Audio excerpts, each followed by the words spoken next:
Okay, good day mga teknik at may iba muna ang ating usapan ngayon. Wala muna tayong mga repair kundi ito ay gitara naman mga teknik. Ito ay gitara ng aking anak na nag-aaral sa pagtugtog.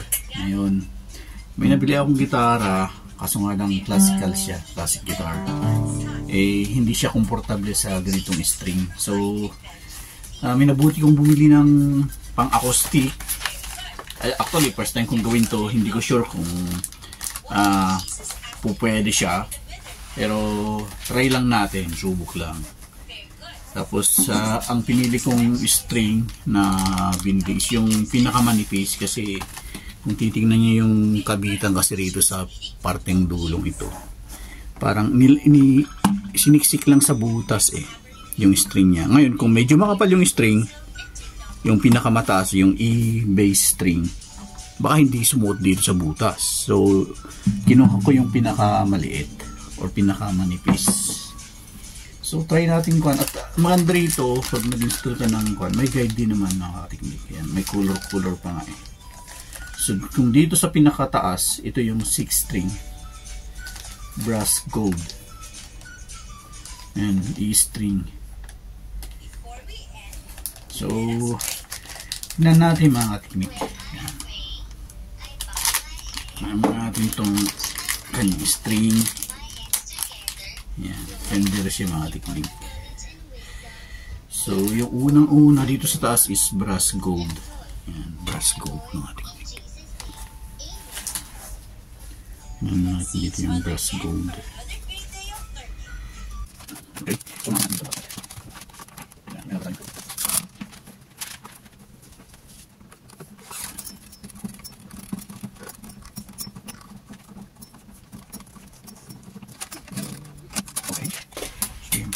Kung titingnan nyo mga tiktik, hindi siya katulad ng mga pang-acoustic na ganito. Parang nylon nga lang siya mga tiktik.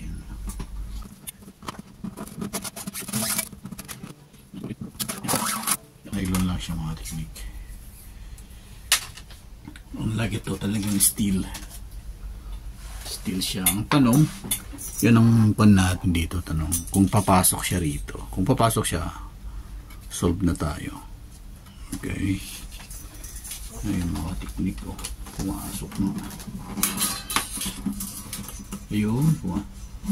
Pumasok naman siya mga teknik. So, since meron naman na siyang pinaka ganyan.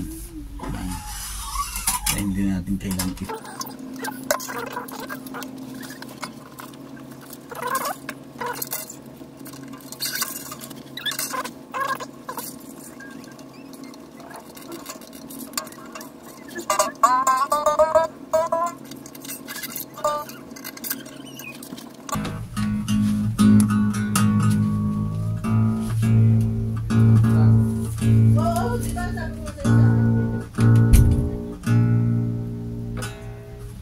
Okay, so palagay ko okay na yan. Then, pwede natin putulin to rito. Ilagay lang tayo ng extra.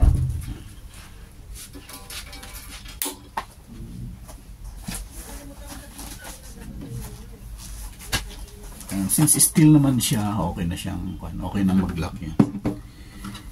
Safety lang natin, baka makuha ng bata. Makasugat. Yan. Then next.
mga teknik. Yan.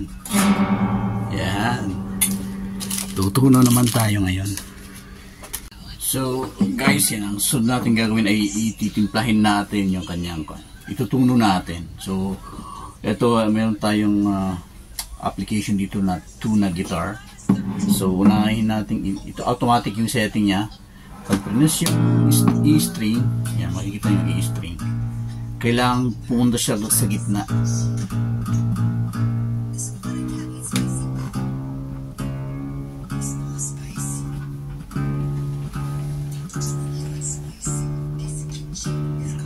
Gadgets na siya.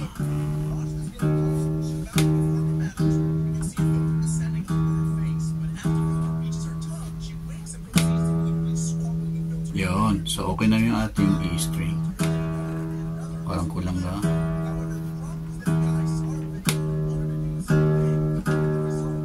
Nag-adjust pa kasi mga teknik. Nag-adjust yung kanyang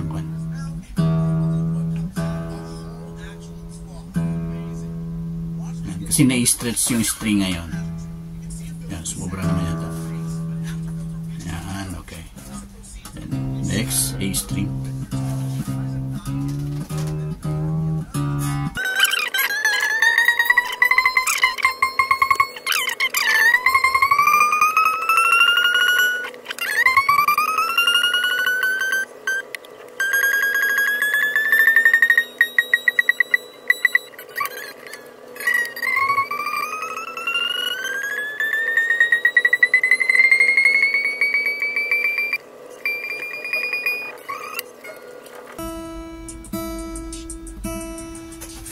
Yun, mga tweak.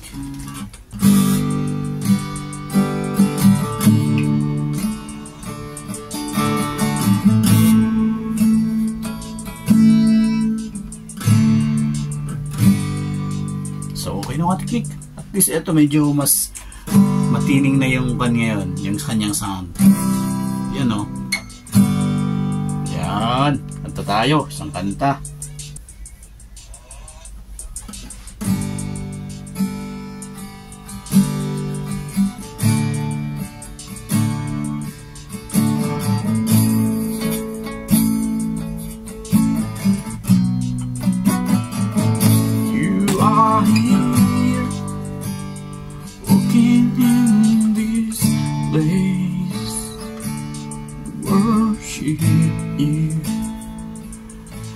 Worship you.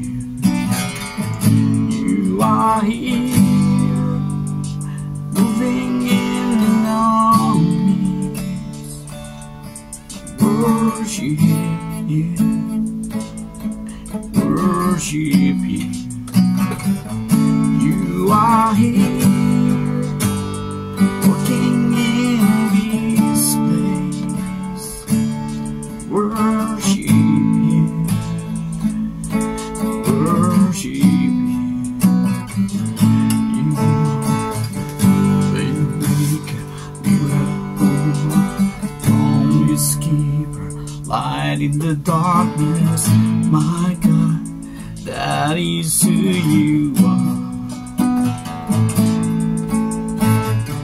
Waymaker, miracle worker, promise keeper, light in the darkness.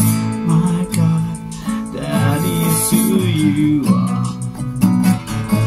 You are here, touching every hand. Worship you. Worship you. You are here. Okay, so hanggang dito na lang tayo mga teknik. So, gumanda yung kanyang tunog. At mas maganda siyang diinan ngayon. Yan. Yan. Talagang buong-buo na yung kanyang tunog. So, pwede pa lang i-convert yung classic guitar natin to acoustic. Pero mag-ingat tayo rito mga teknik. Kailangan susuot yung yung 6 string dito sa butas na to. Kasi kung hindi, nako, wala na, sayang yung binili natin. So, yan. Thanks God. At yan, magagamit na ni Hyra. Yan, kanyang gitara. At palagi ko matutuwa siya rito. At yan, thanks God. At Ang kanyang string pati is a Fender, which is a good quality, made in USA, mga katiknik. So, napakaganda yung kanyang tunog. Ibang-iba dun sa dati na.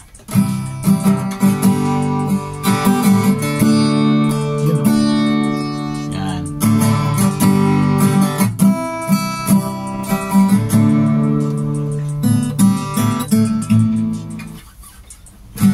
So, hanggang na lang tayo mga teknik. At ayan, more power sa inyong lahat. Salamat sa suporta and God bless.